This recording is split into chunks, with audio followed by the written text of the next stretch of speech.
उशिरा आल्यावर कीर्तनाच्या मंडपातच काय, जगाच्या मालकाच्या देवळात सुद्धा जागा कमीच भेटते बरं का. त्याच्यामुळं संसार आधी का परमार्थ आधी याचं चिंतन करून ज्याने जगाच्या मालकाची जागा लवकर मिळवली त्याला पुन्हा चिंता करायची गरज पडत नाही. थोडा उशीर झाला की चिंता वाटते. आयुष्यात थोडं वय पुढं गेलं की चिंता वाटते. आता फार कमी काळ राहिला आहे आणि मला देवाची आवड निर्माण होऊन मला देवाच्या जागीत जागा मिळणार आहे का, स्टेबिलिटी मिळणार आहे का, स्थिरता मिळणार आहे. आणि मग त्यातही तुम्ही एखादा शॉर्टकट करायला गेलात तर माझं माऊली म्हणतात हा शॉर्टकट तुम्हाला कधी सत्यापर्यंत पोहोचवणार नाही, समाधानापर्यंत पोहोचवणार नाही.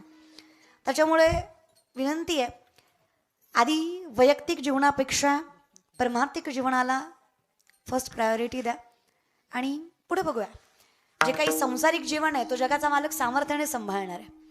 तुकोबारात तेच सांगतात, मी तुझ्या दारात आलो, तुला पाहिलं, तुझी आवड निर्माण झाली आणि जशी तुझी आवड निर्माण झाली तेव्हापासून जी माझी अवस्था आहे, अहो काय सांगावं जगाला, माझा मीच राहिलो नाही, अक्षरशः माझ्या देहावरचं प्रेम सुद्धा निघून गेलं.